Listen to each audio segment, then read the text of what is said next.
Welcome to the Center for Spiritual Living, Midtown Atlanta, reminding you that such is the nature of life that all it asks and all it wants is the opportunity to appear.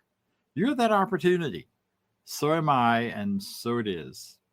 We are a global spiritual community here at Midtown, and we are physically located in Midtown Atlanta, but we are stretched all over the world, and we have people watching and listening to us and participating with us from various states and countries every week. So excited to be able to speak truth and awaken you to some ideas perhaps that you hadn't thought of before, or to remind you of what you already know. We are a place where all are welcome, whatever your background, wherever you're going, wherever you've been, because we know who you are. We know you are an expression of the divine. You are God's opportunity, Spirit's opportunity, life's opportunities to show up. And therefore you are made of spirit stuff, of star stuff. And your real essence, your real truth is divine. You're a soul having a physical experience and in a time and place. However you think of yourself, however you name yourself, whatever situations or identities you've taken on or you believe in, all of those are honored and welcome here. So we thank you for being present with us, and we look forward to a good time together today. So before we say much more, I would like to invite us to consider some of the things we teach and believe. And we'll do that through our Declaration of Principles.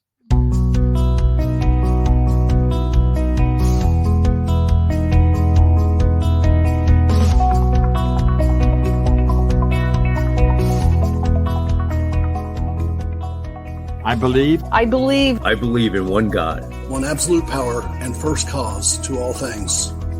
I believe that this power is perfect love and creates out of a desire to express love. I believe all thought is creative, and how I choose to think creates my personal experience. I believe in the unity of all life and the immortality of the individual soul, forever unfolding. I believe in the eternal goodness, the eternal goodness of God, the eternal loving kindness, and the eternal givingness of God to all. And so it is. And so it is. And so it is.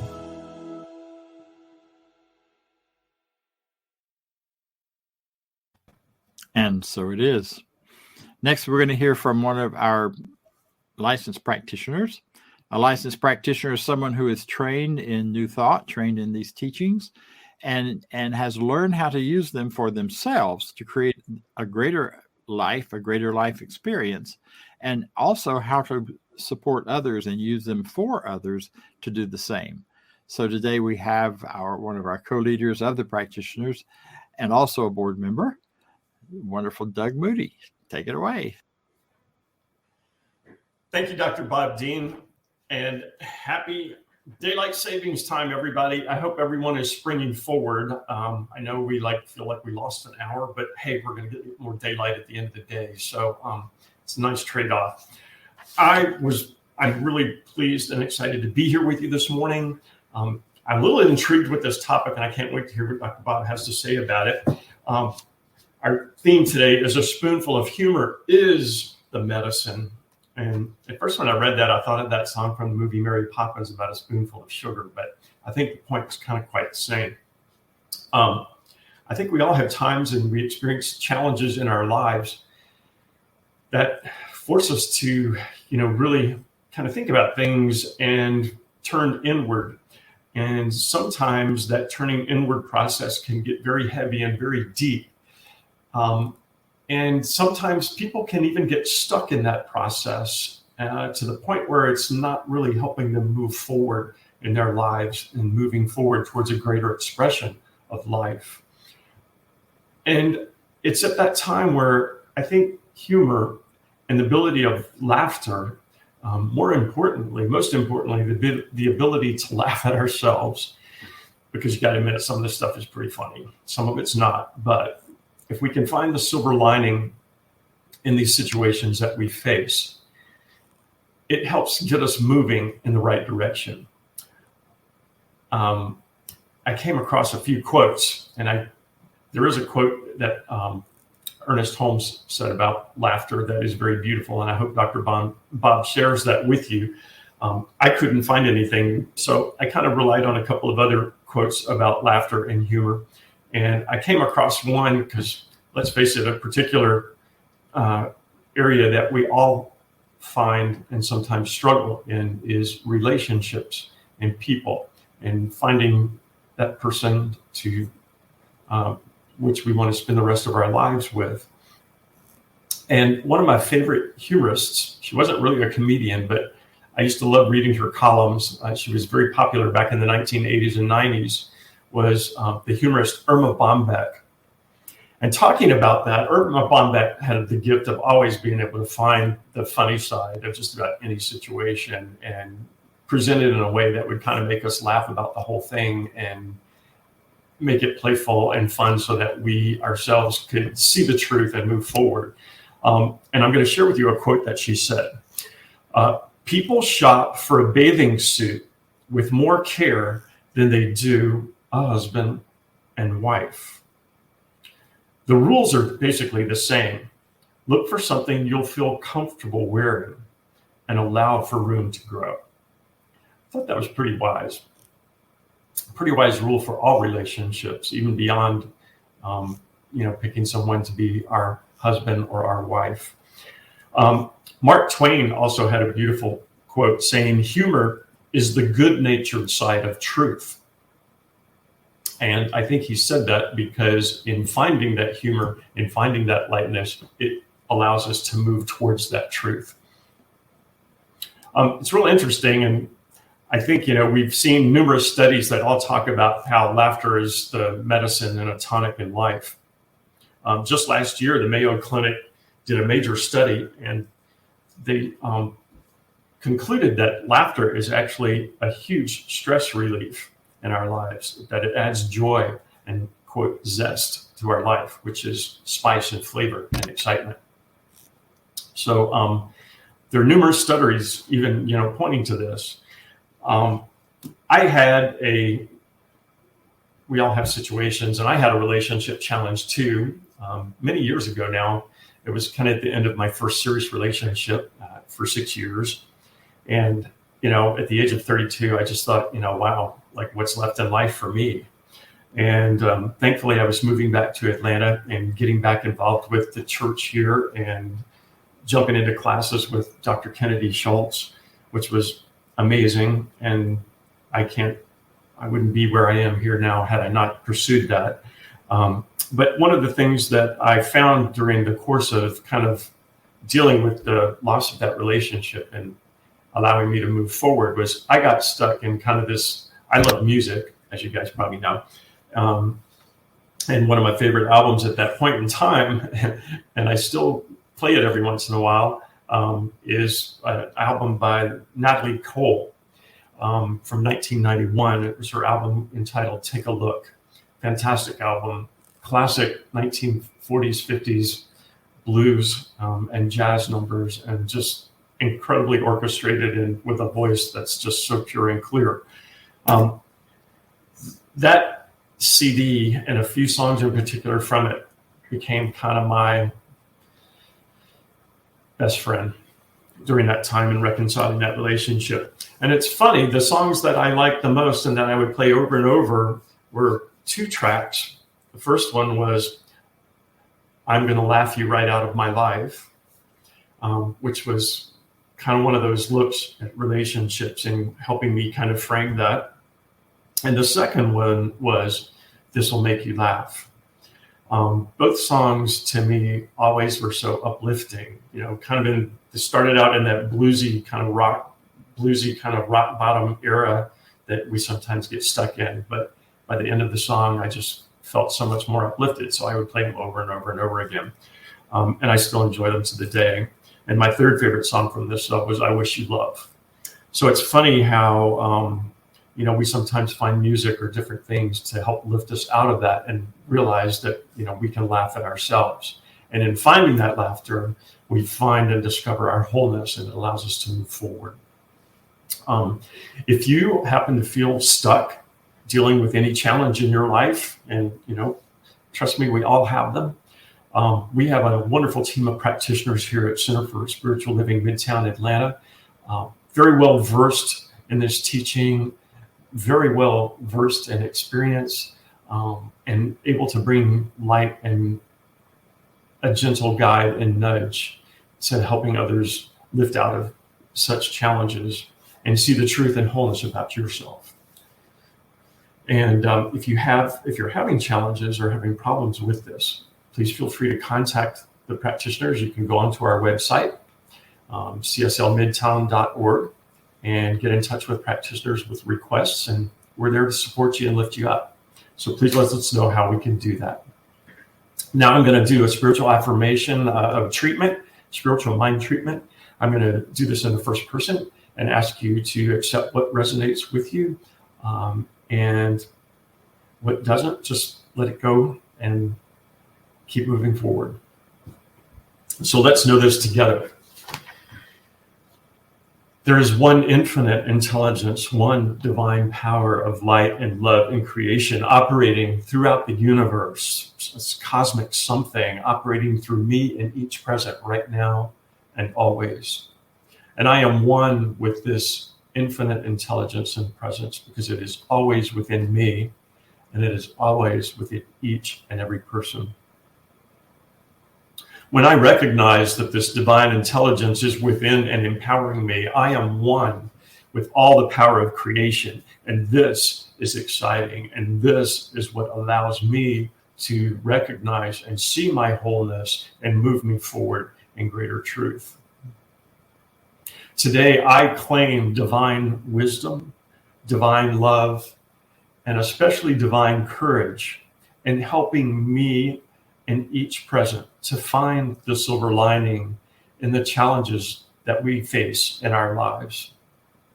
And in doing so, that courage, calling forth the courage to find and see that humor and even possibly laugh at ourselves or laugh at the situation, helping us to realize that that situation doesn't have the power, that we have the power within us, that we have the power to direct our thought, to direct and guide our hearts toward a greater and richer and fuller expression of life. This is my truth and the truth of each beautiful soul present. And I'm so grateful for this wonderful teaching, for this center of light and hope and love and joy in the world. Grateful for Dr. Bob Deen, for our wonderful friends at New Thought Radio, for all of our practitioners, all of our support people and staff who make this all possible, this beautiful community. It is all wonderful, and it is all good, and it is all God. And so today, we claim greater laughter, moving us in wholeness towards a greater life. This is a wonderful truth. I accept it for myself. I accept it for all present. And I release this word into the universal law of knowing. It is done. We let it be so. So it is. Thank you. And now we've got a great song talking about the blues from Karen Drucker, I Lost the Right to Sing the Blues. Thank you.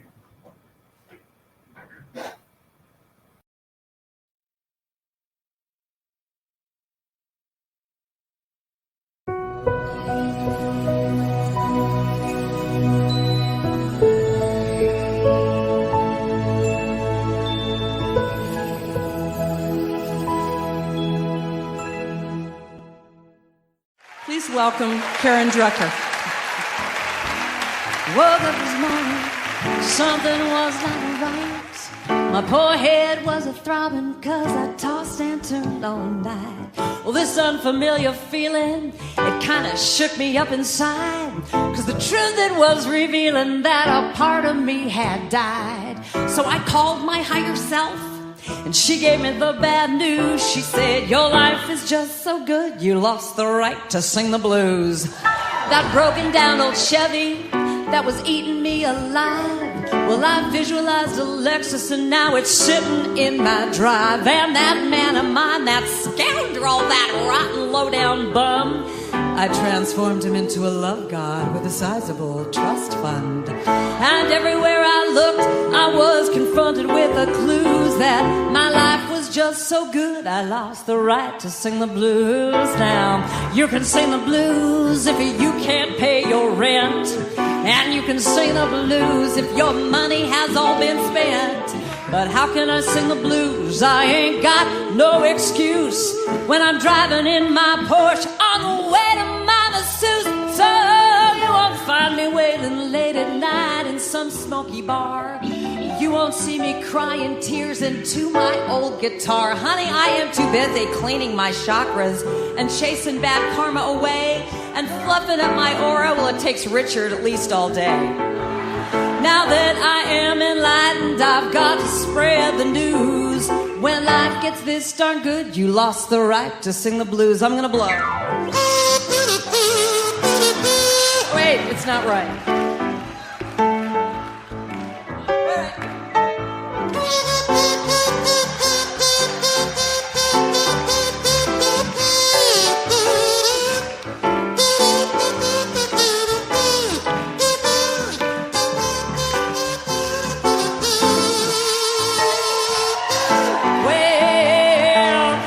Sing the blues when your best friend puts you down. And you can sing the blues when your man has done left town. But what gives me the right to sing that mournful tune when I'm steaming with my honey in my sauna in Cancun? So now you've heard my story and you understand the pain of searching and not finding any reason to complain. 'Cause my stars are in alignment and my house is all feng shuied, and I'm filled with peace and harmony, and my bills have all been paid. I've let go of my struggle, and you know I've paid my dues. When life gets this darn good, you lost the right to sing. What are you saying? Are you gonna just not whine anymore? Can we all just like agree on that? No, we're not gonna do that. We've lost the right to sing the blues, 'cause it feels so good to whine. Oh yes it does. I lost that right to sing the blues. J.D. Martin, Druckets. Thank you so much. Thank you. Thank you.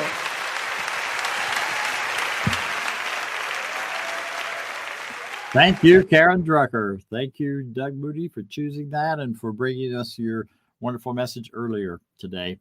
I always chuckle. I always laugh at myself because sometimes I think with all of my auras polished and all of those things that she talked about, that everything should be all hunky-dory and I should never whine or complain. But she says you have the right to sing the blues sometimes, and sometimes we just don't if we look at how good our lives can be. So one of the perks for being a member of my college choir back in, not before electricity, but quite a while ago, was that every fall we got to go on a leaf viewing tour up through the Smoky Mountains, and which always ended at Cades Cove with a picnic, barbecue, night of singing and fun with my fellow college friends. So on that particular October, we left 150 of us strong, 3 busloads, the old yellow school buses that all of us probably remember, and many of them are still out there on the road today.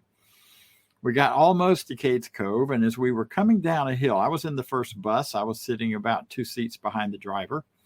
And as we started the hill descent down towards, actually into the Cape, or Cades Cove, into the cove, I noticed that we were coming up kind of fast on some traffic in front of us. So the driver started slowing down and put on brakes, and we heard a thud because when he hit the brake, at first it held and then it simply didn't. It slammed to the floor, and he pumped the brakes a few times and there was no brake. So we had on one side, on the right side of us, was a solid sheer wall going up. And some rock outcroppings of rock that there was no way to go off the road on the right. If we went straight ahead, we would have run into the back of the car in front of us.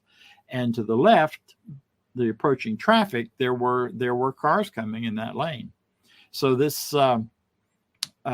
driver made a very wise decision, which none of us were even processing at that time, and swerved off the road and took to the air. Because to the left, beyond the oncoming traffic, was a ravine with a creek in the bottom. And our bus load of about 48 students went barreling down that ravine. The last thing I saw and remembered was the top of the bus kind of up ahead of me, like crinkling up, like seeing tinfoil when you rub it or when you grab it in your hand and it just crinkles. And I was seeing that whole side of the bus do that. And then my wonderful brain took over and shut down. And so I wasn't knocked unconscious, but I went unconscious for a few moments while we went through the rest of that crash down to the bottom into the creek. Fortunately, there wasn't a lot of water in the creek. And what we heard later was that the bus rolled into the creek, rolled out on the other side, and then back from the momentum, and came to a rest on its side in the creek. It was total silence. As I became aware, aware of myself and where I was and what was happening. And I was lying face down. Someone else was on top of me. Someone was underneath me, and it was kind of moaning a little bit. So I realized my knee was not in a place in his abdomen, so I needed to move. And I checked my systems, and everything seemed to be okay. And so I moved my knee enough to get him some relief. But the bus was completely silent, other than just a very few faint moans from people. And I sort of pushed and raised up, and the guy on top of me sort of rolled to the side.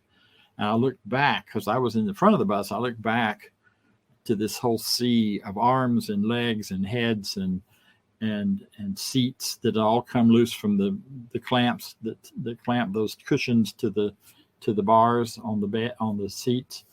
And it was just a constant sea of all of that.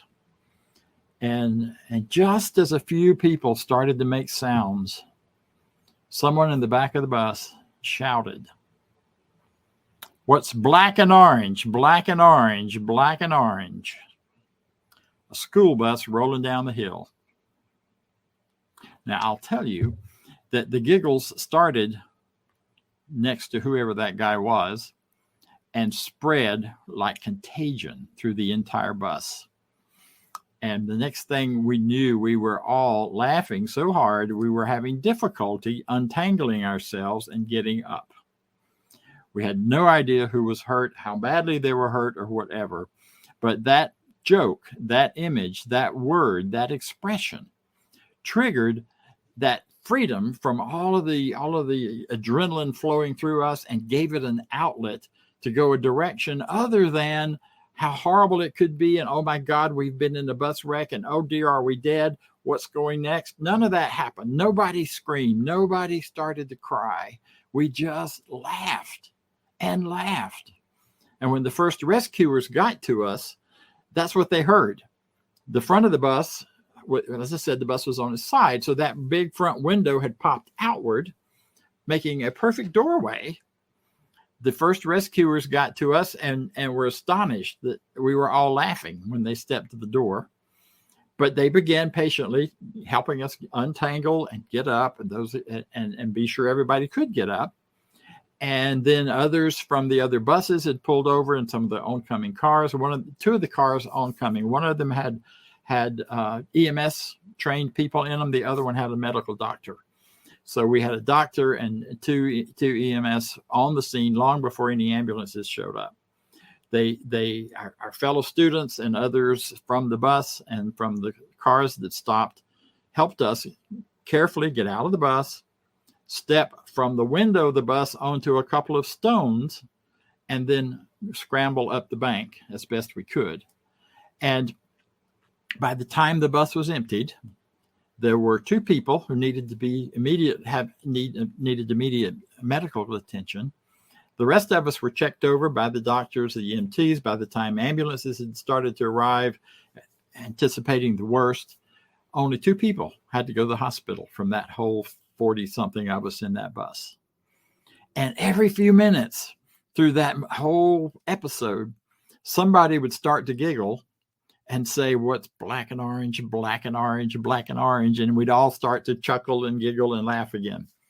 I never found out who said it originally, but whoever it was a genius. It was perfect, because the laughter shifted us out of that mode of horror that we were all feeling before those of us who could see what was happening. The last half of the bus didn't know what was happening. They didn't see anything until we were tumbling down the side of the hill. As after everyone was checked over, and we were a long way from campus by then. We were nearly at the end of our trip. And the decision was made, since we were all basically okay, other than being really shaken up and knowing we were going to be really sore the next day, we piled on the other two buses, all except the two that went to the hospital, went on the couple of miles down to Cades Cove, where picnic was waiting for us, and a bonfire, and we roasted hot dogs, and we ate, and we laughed, and we talked, and we sang camp songs, and we sang songs with each other, and we shared what we were feeling and what it meant to have gone through that, and to have all of that support and help. And by the time that was done, it had given time for word to spread on our campus and in the little small town where the campus was located, and a caravan of cars, I still get choked up about that, showed up. Choked up not because of the horror, but because of the compassion and love of those people who hopped in their cars and drove a couple of hours, maybe 3, to where we were. So those of us who'd been on that bus didn't have to ride in a bus back to campus that night. They checked over all of us at the hospital. It held that only 2 or 3 ended up needing any further medical help, except a whole lot of trauma and some counseling and stuff in the days to come. Laughter was the medicine. And I'm convinced it was the laughter that kept all of us out of our hysteria and out of the feeling of horror, and I think had a huge impact on the level of injury in each of us. I learned in Peru that from when one of our people on a trip tripped and fell, he immediately stepped over her, sat down, and just was saying to her ear, "Stay with me, stay in your body, stay present, because if you can stay present, you won't have the injuries." And it was sure enough true. She had fallen pretty hard, and she was not a person who could fall easily, and yet she was okay. She had no problem. So laughter and staying present in your body. Doug said it. There's a great quote by Ernest Holmes that says that, I'm sorry, I'm ahead of myself. We'll come back to that one. This one is about, he also said that we heal our thoughts, and that laughter is a return to wholeness, that it's a return to wholeness. And it is as necessary and vital to the universe and to life as any other aspect of life. In talking about Emerson, he said, the laughter of a child is as important to the universe as the creation of a planet, not just a plant. Sorry, mumbling around here. Yeah, that's pretty cool, isn't it? You know how you feel when you hear a kid laugh? If you're not busy being annoyed because they're disturbing your peace, which I am sometimes, and I get over my silly self. But when I'm able to hear the joy and the silliness and the delight in the laughter, whether it's a tiny child or a 70-year-old child, laughter is contagious. Have you ever done a laugh circle? I'll get to that. That was going to be an assignment at the end, but I'll tell you now. A laugh circle is when you get together with a few people, family members or others that you feel fully comfortable and safe with, and you lie down on the floor and you make a kind of a circle and put your head on one another's stomachs. It takes a little to figure out how to do that. And when you put your head on one another's stomach, or you put your head on someone else's stomach, then you just lie there and be quiet. And eventually somebody will giggle or laugh, because it's just really a strange, awkward way to spend an evening with your friends. But as soon as one person laughs, your head starts, if you're the one with your head on their stomach, your head starts to bounce, and then the person next to you and the person next, and before you know, everybody in the room is howling with laughter, and you can't stop it. Some people call that an ugly laugh. It's just contagious. It just goes and goes and goes because it is so much a part of us. We already know the science of laughter. I mean, we've learned so much in the last few years about our brains and how they work. And one of the things that laughter does is it kicks off those great endorphins that give us such a wonderful feeling. And in doing that, it helps clear out any of the negative chemicals in your body that have to do with your immune system and your immune system working against itself and all of that thing. It just brings everything back into balance physiologically. And since we are whole beings that are one, we're not humans, physical beings and spiritual beings and psychological beings. We are just beings who have all of those components and all those parts that are totally interconnected. Then that recognition of how it's affecting our physical bodies says a lot about how it's going to affect our emotional and spiritual bodies. See, this wonderful teaching of ours is a place where we teach and we work with ourselves by working with consciousness. One of the things that I don't have a quote for that Ernest Holmes said and said quite clearly and wonderfully is we don't heal people in this teaching. People are already spiritual beings who are perfect, whole, and complete at their core. Now, on the outside, there may be a lot of other things going on. But that being, that human being, is a perfection, is a soul that is just right as it is. So we don't need to heal that. What we need to heal are our thoughts and feelings and beliefs and attitudes and all of that makes up what we call thoughts when we say thought. We're not just talking about the little thoughts running around our heads, but the whole everything about you that is invisible. If you think of it that way, your consciousness, your faith, your beliefs, your secrets, all of those things that you cannot see, touch, taste, or feel on the outside. Now it'll show on your face, especially if you're like me and you kind of have trouble keeping your poker. I never, no poker playing for me. But but that part that's in there is still primarily consciousness, and it just happens to show up on my face. That's the you that can be healed. That's the part of you that can be healed. Changing your thoughts, changing your beliefs, changing what you think and do and how you would live and be and do and go forward. Yeah. Because when you think about the things we would change in thought, we change our belief systems. We change what we believe and know to be true about life. And if we work with it, we get to a deeper knowing that comes out of our own spirit and souls. A recognition that there is no separation whatsoever between us and the great powers that move within us. The life that is only wanting to show up. It's always there. Unless you've left your body, and then it's not in your body, but it's still with you, wherever you are. So we change our beliefs. We work on this idea that, and it's not about pretending those terrible things don't happen. That was a traumatic, difficult experience. It took me years to get to the point where I could ride in a bus anywhere without being absolutely, on edge and really, really anxious. And for most of my adult life, I've not been that comfortable riding with anybody else, because if I'd been in the driver's seat, well, that wouldn't have true. I couldn't have made any difference, but at least I would have had a sense of control. That's what I thought and what I felt. Whereas that was absolutely no control. You just sit there and watch it happen and nothing you could do.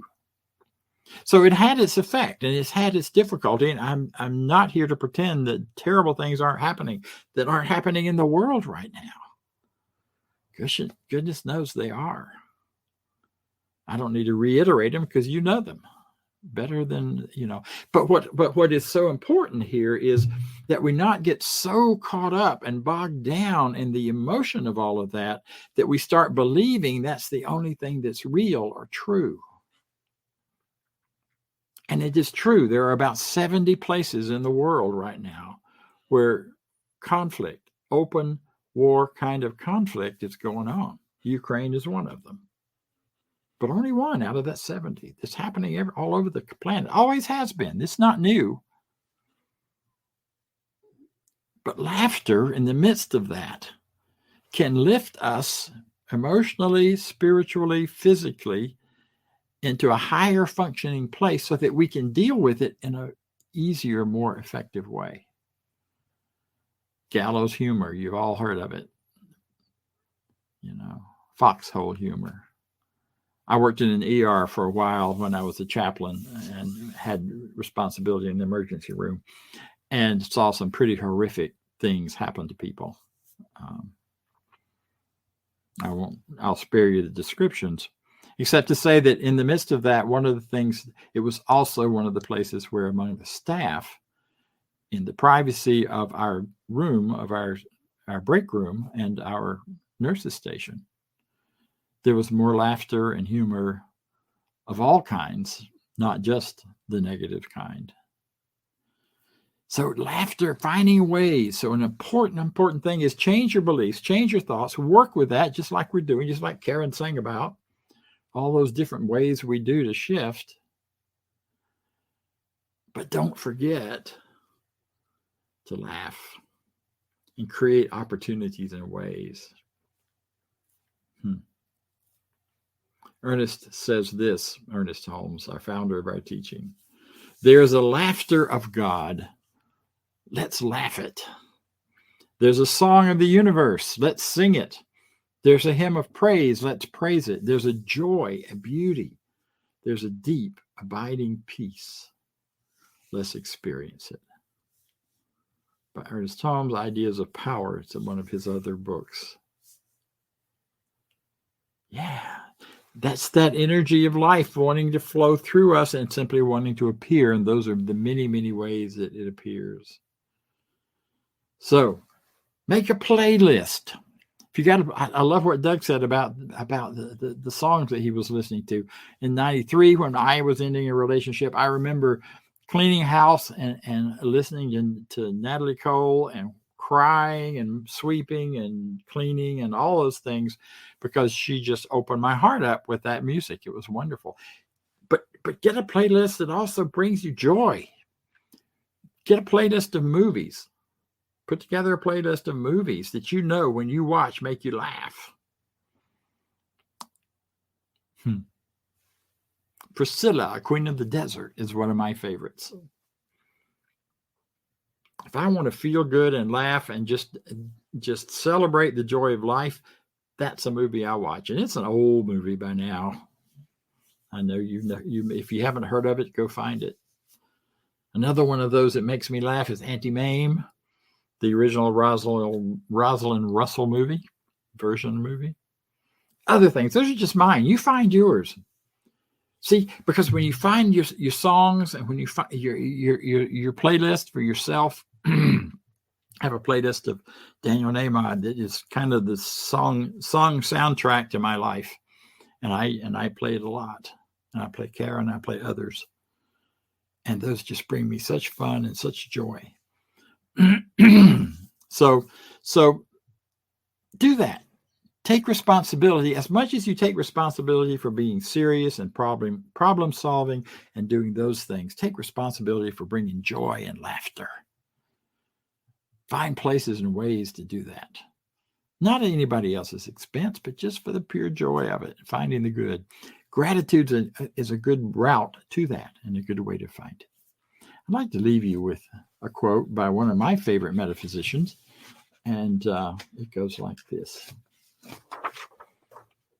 See, when we stop telling ourselves stories about how everyone and everything is bad or wrong or should be handled a certain way on the outside, then we can see the humor of all of these souls crowded on this planet.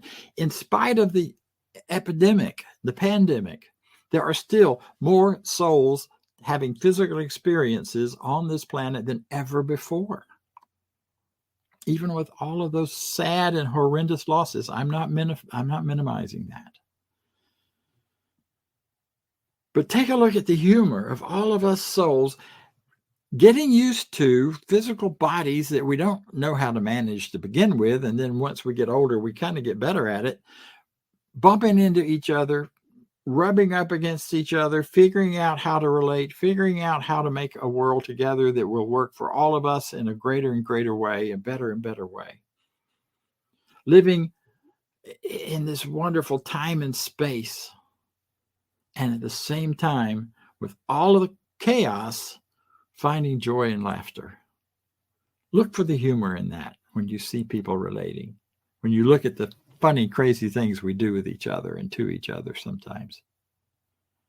See, because you have the capacity to rise above the pain, to rise above the horror, to see through it into a greater good. Because you're wonderful, and so am I, and so it is. Thank you. And now let's hear from Vance. All right. Thank you, Dr. Bob, for that wonderful talk. Being in laughter, that's an awesome thing. So as we join here for our spiritual learning, growth, development, expansion, whatever you want to call it, we come together and learn and grow. I will say a reminder, and Dr. Bob will do that again, hang out or come on to the Zoom meeting afterwards for our annual meeting today. We're going to go over church business for the year.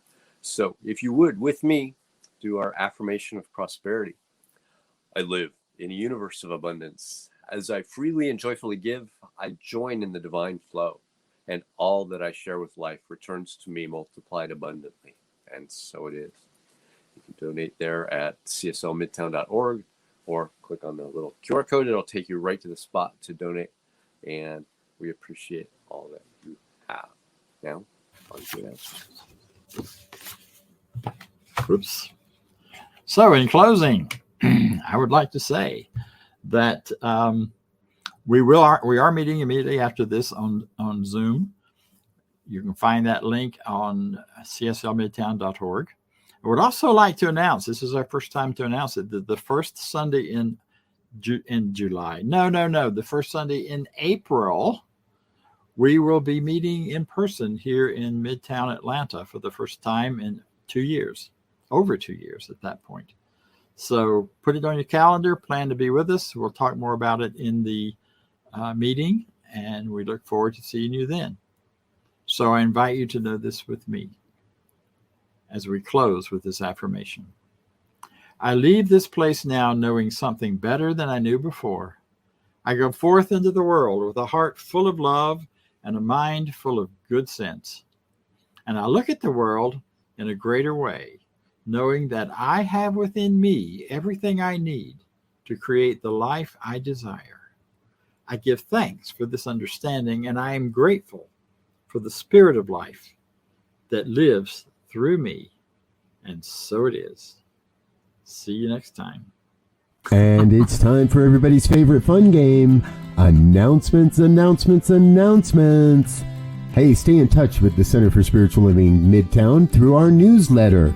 Get one email a week letting you stay informed. And please subscribe when visiting YouTube to our YouTube channel. Those subscriptions go a long, long way. And while you're on your social media, why not give us a like and a share on Facebook? Let your friends know what we're doing. Invite them to come watch our services with you.